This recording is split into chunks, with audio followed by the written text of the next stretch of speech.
So the Rebbe asked this utterly simple question that Chassidus asks, and how is it that we're in the presence of Hashem and we're allowed to work? The Torah itself says that for 6 days do your work. And the halacha is in the presence of the king, one may not even make any gesture to something or somebody else that's not totally in the service of the king. The answer is that during the week, although Hashem's presence is everywhere, it's concealed. And therefore, permission is granted to do your work, as it were. Not so, Shabbos and Yom Tov. This all ties into the beginning of the Maimer, that on Shabbos and Yom Tov, so the oil that was revealed on the first day, that's where it's present. And as I conclude at the end of this oil, it's also present in a concealed way every day and every moment.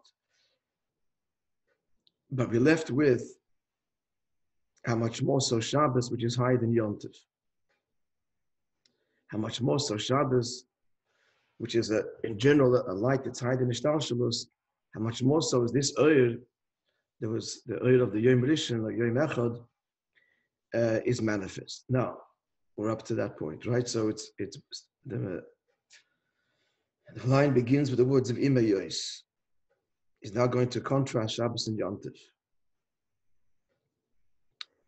Ima Yois, and raise a question. And the question is,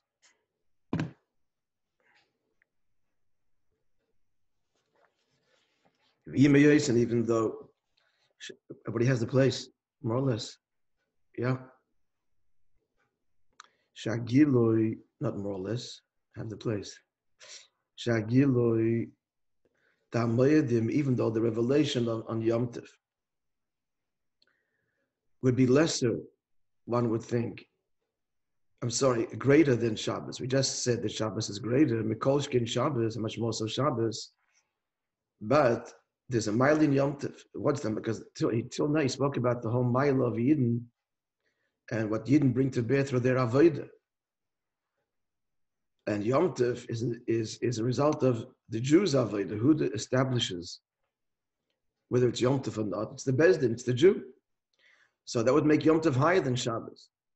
Because the whole point was, again, that it's dafka through avodah that we reveal this oir drawing on Tuvoi from the previous ois, his goodness.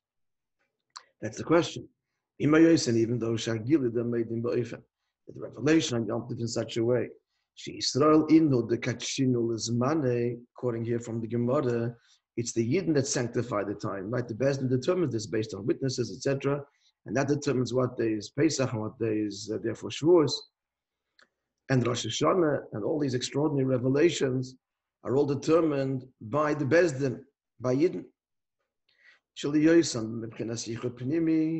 As we said earlier, since Yidden, since the Neshama, in contrast to everything else, the Neshama is bound up with the inner bond, with the Likos. Therefore, they, Yidden, we are the ones that determine when is Yom Tov, because we are the ones that sanctify and elevate time, and bringing into Yom Tov on this day, designating that this day should be a Gilui of Likus, of the Pnimius of Likus. How do Yidden do that? Because we're bound up with the Eibishter that way. Where in contrast to Shabbos, that is, its sanctification is established already from above, and which means it's lesser. It's not as a result of a Jew's avodah. It's from day one since the whole order of time and creation.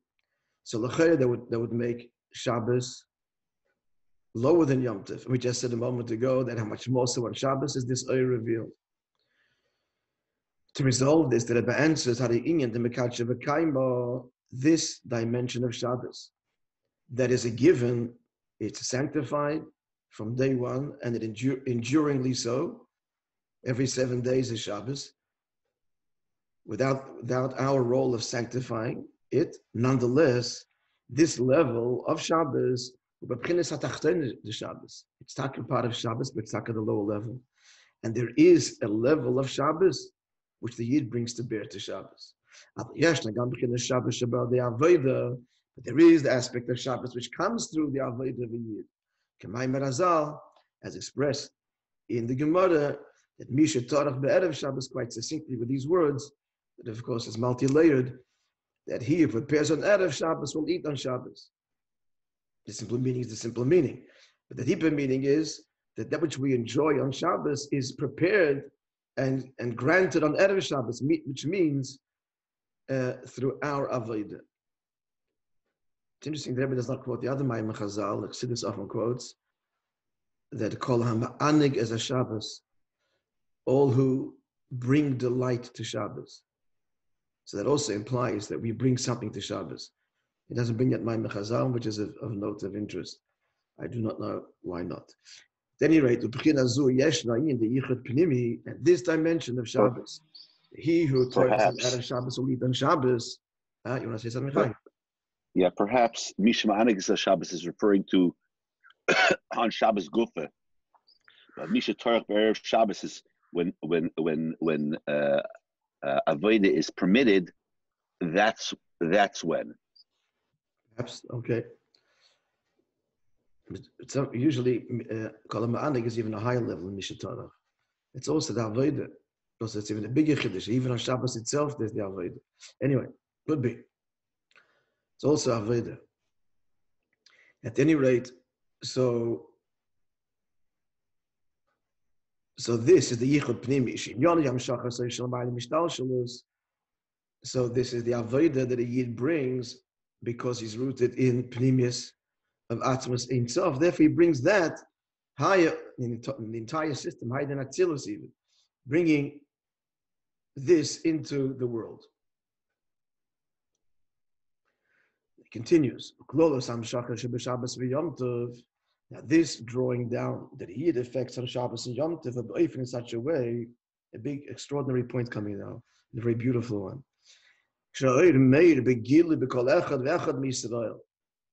This revelation affects in a revealed, we'll soon see what revealed means, but in a revealed way. Actually, it is revealed to every Jew. He doesn't bring this Maimon Chazal either, but Chassidus often brings this. The halacha is that the ignorant, the unlettered Jew, the Am Ba'aretz, so a Talmid Chacham would not eat, would not dine at his table for fear that he was lax, not in Truma, but in the separation of the other tithes that belong to the Levi, etc., because they were. But if you ask him on Shabbos, it's called Demai. It means grain that is doubtful as to whether all the tithes were separated. But if you ask a Jew on Shabbos, is it tithed or not? Or if he invites you at his table to eat on Shabbos, you may eat, because he wouldn't lie on Shabbos, just because it's Shabbos, or Yom Tov for that matter. And another expression of this fact that Shabbos, that the light of Shabbos and Yom Tov affects every year, as he continues now.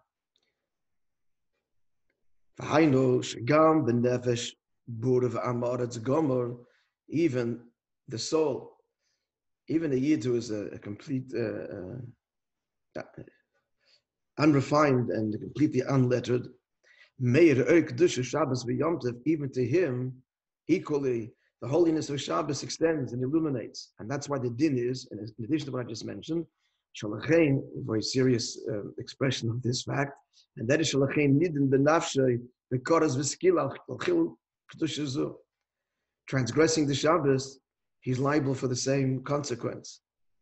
Koras means excision if it was without warning, and if it was with warning, then skila, the most serious form of capital punishment, to be stoned, he's liable. And the question is, why would he be liable? How do we expect him to observe Shabbos? He doesn't feel Shabbos like the tzaddik. The answer is he does. It's in his neshama, his nefesh is irradiated. That's the correct word. With the oil of Shabbos, like every other Jew. So it comes down and embraces the world in every year. All to say that this oil, this atmi is the oil, this pnim is the oil, which was revealed on Yom Echad, the first day of Maaseh Bereshis, it's present when Shabbos v'Yom Tov. But not only that, this point is made earlier, not only does a Jew have a shaykhus, a connection to this oil, on Shabbos and Yom Tov through his avodah. Like the Zohar said it in Parshas Emor, Hashem does not withhold this oil any day. So every day it's available through avodah. Every single day, he didn't draw down this level of oil that described as kitov, associated with Toiv Hashem L'chol Kovav, right? Hashem is good to all those who place trust in Him, as explained from the Gemara earlier, and associated with the level of Machadash B'Tuvoy. He renews in His goodness, all pointing to the same Madrege, namely, the level of the Atmos Ein Sof, the very essential expression of Hashem. So this is available. And not only is it available, but this is the whole point, that it should be mamshich this al yedei v'yadasa through the avodah daily and constantly b'torah mitzvahs. Okay, some clarity. We continue in Ois Zayin. Yes, folks need a little. Yep. Okay, I don't see anybody else. I see Moishe. We may be motionless. Let's see. Let's move this along here. Yeah. Oh, official. Good to see you. Welcome back. All right, Oizai, do you have the Maimer? Official. You've got it? Good.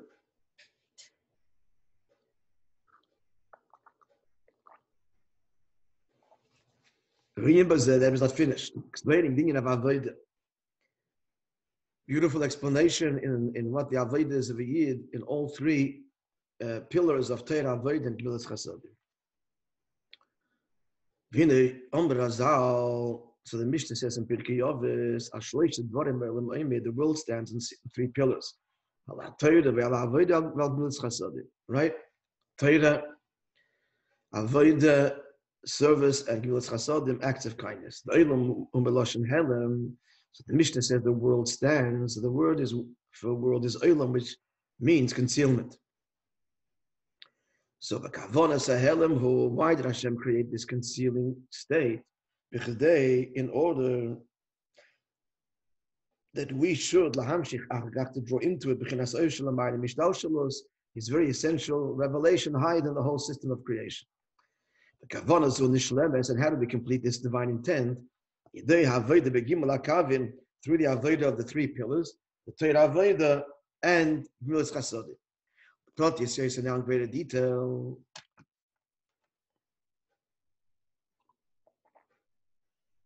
In the avodah, what's service?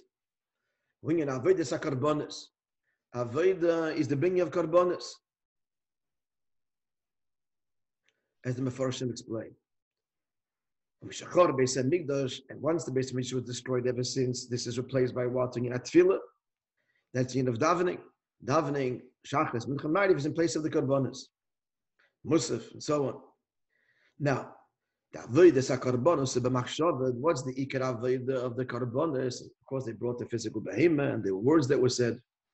But the Ikar is Machshava, as indicated in the Halacha. If a person has the wrong intent, when he brings the animals and offering, it's invalid. And there are many different wrong intents. Wrong time. If he has the intent that he's going to eat it in the time beyond for which that particular korban can be eaten, then that invalidates the korban. He has to have intent, first and foremost, that this animal is for this particular purpose. A sin offering, a guilt offering, a thanksgiving offering, and so on. He has to have the proper kavanah. So that's the ikad of davening, of course, is our intent. So likewise in davening, it's not so much the words, but it's your heart that Hashem wants. B'chol devavcha, with all your heart. That's the combination of davening, and even Haydn, that Shmoneh said in an undertone, with such awe and humility that he can't even express himself. He has to ask Hashem, please open my mouth, my lips will relate your praises. So it's all pointing to what the ikad is, the machshava. The main thing is the intent of the machshava. The fact that the halach is we have to enunciate, articulate, and say the words is because the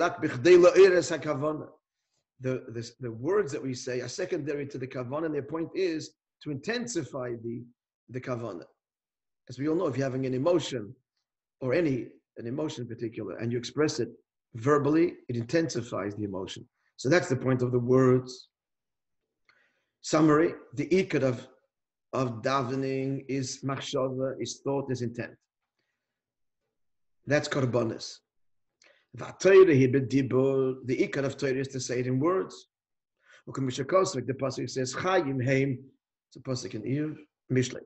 Chayim heim, Torah is life. L'meitzayim, to those who find it. That's the simple meaning of the pasuk.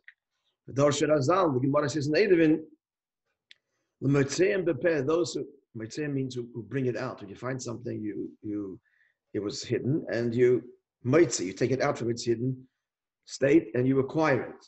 That's what the word to find means. But in Hebrew, lahaitzi, you're taking it out from where it was not seen before, and you are acquiring it.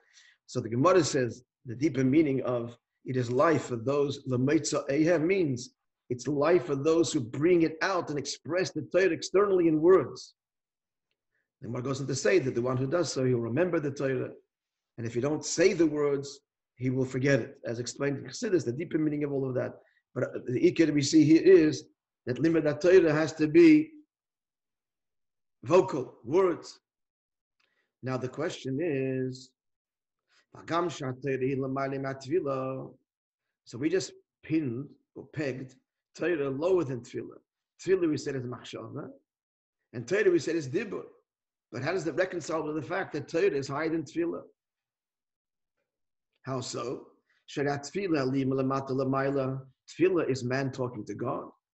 And Torah is God talking to man. So Torah is higher. So why are we saying that Torah is the end of dibur, of speech? But the man says, now nonetheless, that's the point. He understands this is the very point itself. It literally means he understands. The question is what gives the answer. Whatever is higher comes down lower. So precisely because Torah is higher, therefore comes down lower in speech. And for example, drawing on an analogy that we learned in the previous Maimorim, seeing and hearing. On the one hand, the ear, as we explained at length, is much higher than hearing about something. As the quote is, one cannot compare hearing about something to seeing it. That's on the one hand. But hearing about something, so listening with the ear, as it were, one can grasp a spiritual truth, which we're doing now. We're learning, listening. But the ear can see a davar gashmi. So, what is he bringing out here?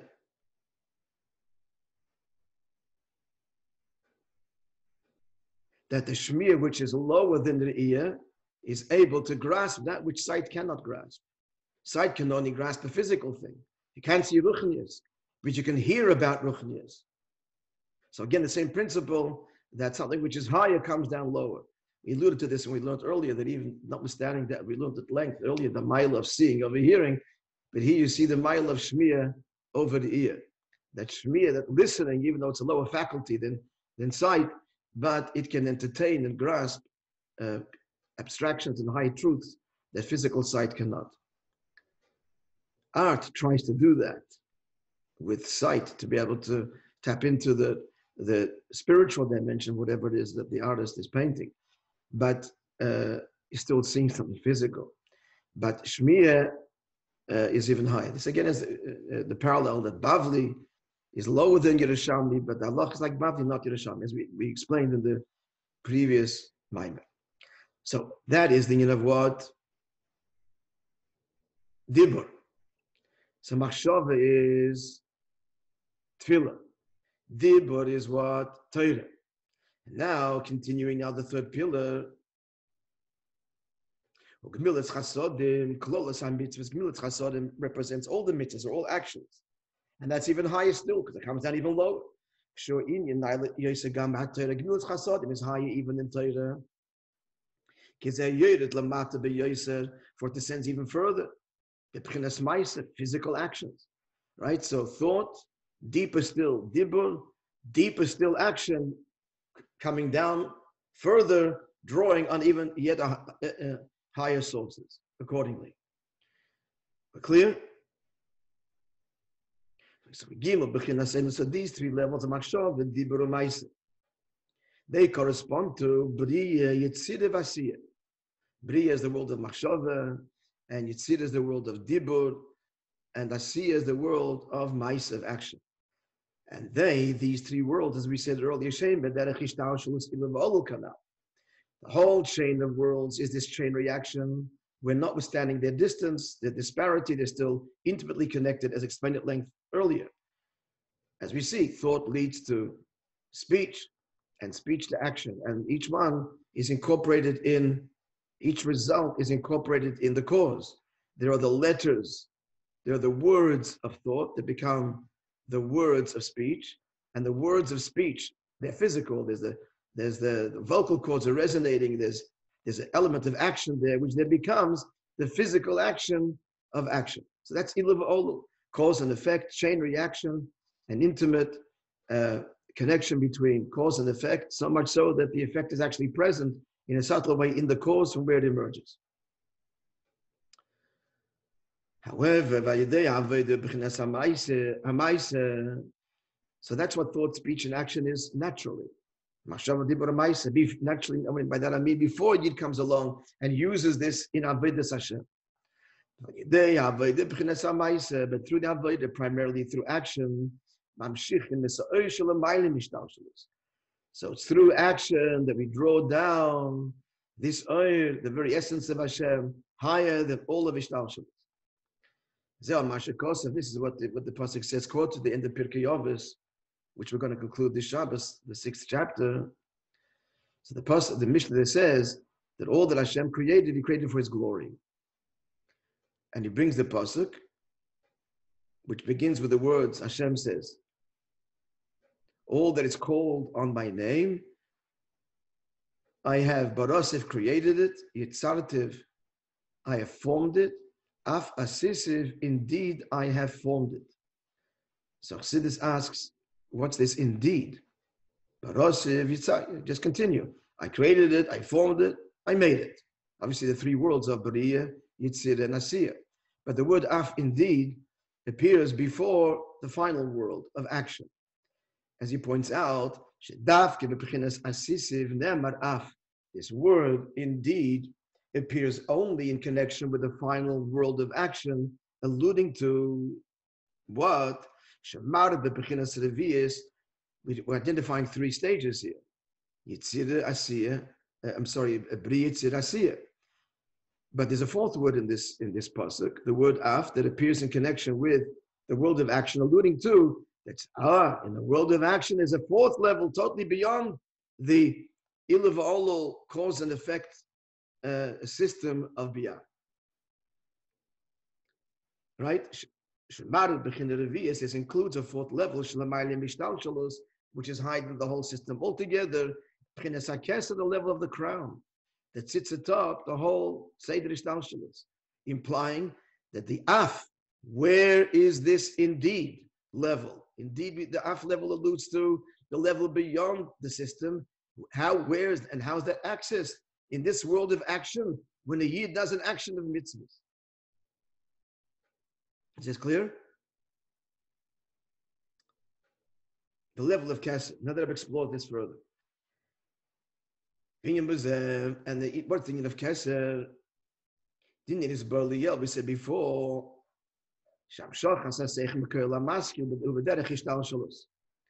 We trace back the whole process of the intellectual process, and we showed how it's all interconnected.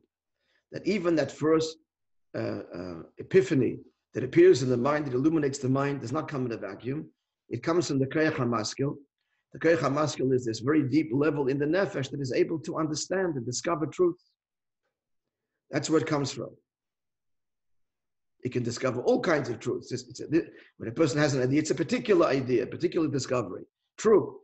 But this particular discovery comes from this great well of discovery potential of a place deep in the nefesh, which seeks and resonates and discovers truth and resonates with truth.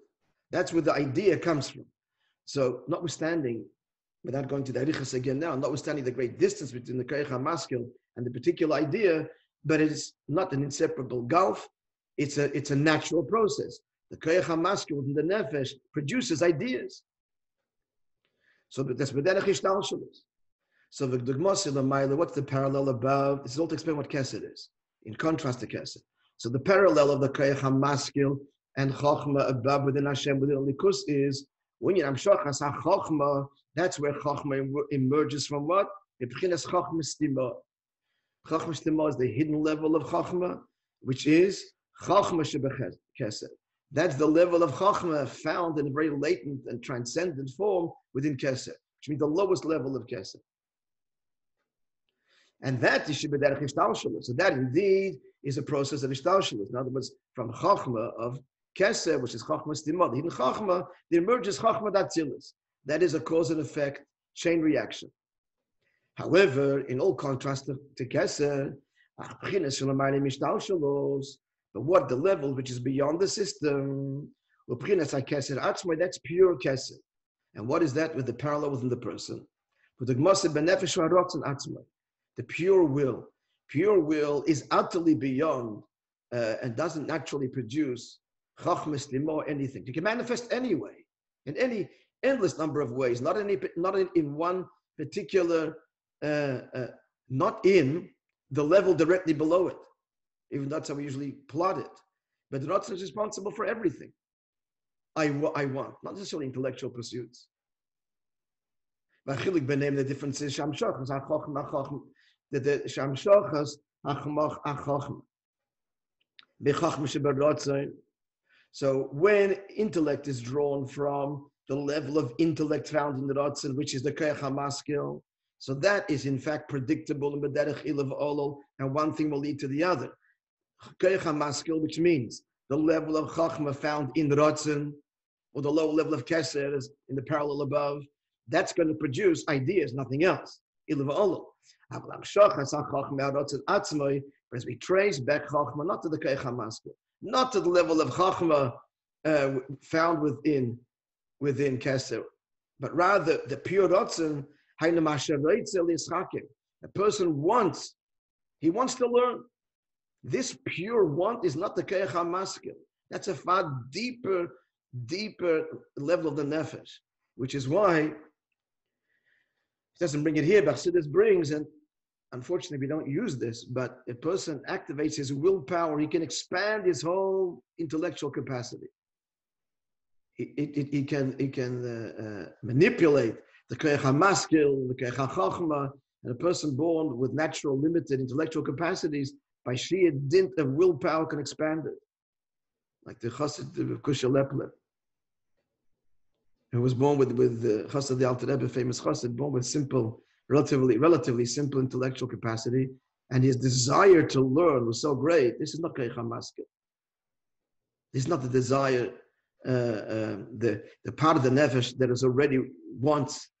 It's already there. This intellectual capacity that will express itself in the person's IQ and his curiosity and everything else to define his intellectual components. This is the Ratzon that's beyond that. It's not there in the world of his intellect. But the will is that he wants. So he literally expanded his mind. And that can be used for anything. Physical exercise, whatever it is. Any goal or objective of life. Person may not on the manifested level have the ability, but if he has the deep will, then he will. We find people have done extraordinary things when the will is activated. Mothers picking up these heavy objects that the child is pinned under, which they just could not do normally. The body couldn't do it. But suffused by the Ratzon, it is lifted to a whole new place. Or people when their lives are threatened, crawling into crawl spaces that you just can't do it. You can't do it. But the Ratzon literally contracted the body so that it fitted. So this Ratzon can do anything. So the Ratzon, all to conclude, let's conclude this point. It's all relative, everything, not everything, but relative to the conscious faculties. willpower is totally beyond. And then, concluding the point now,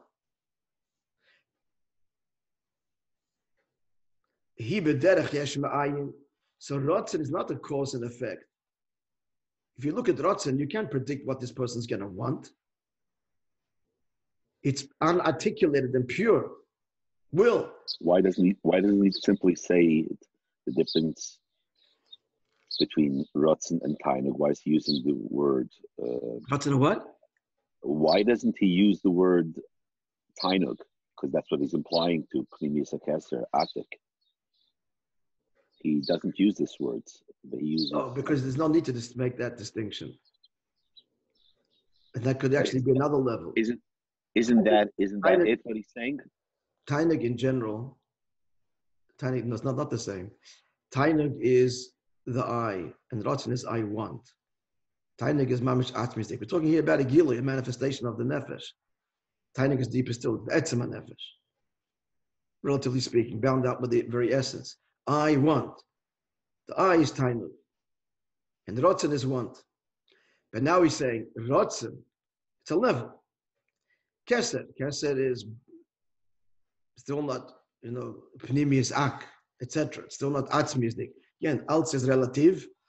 So the point he's saying is, that the idea that comes from your head, that comes from the Keich HaMaskil, that comes from Ratzon, now the Ratzon stage, that produces Yesh Ma'ayin. Because again, will could be anything. And now his will is, his channel, his will is, I want to learn, I want to understand. So the firing of the intellect that comes as a result of the activation of the Ratzon is Yesh Ma'ayin. It's not this natural process. People have will and they don't have this desire to learn. It goes to other things. So it's Yesh Ma'ayin, meaning to say it's not a traceable natural chain reaction. It's the will has willed it. I want to learn, so now the whole faculties of intellect fire and expand and conduct themselves accordingly. As he concludes now.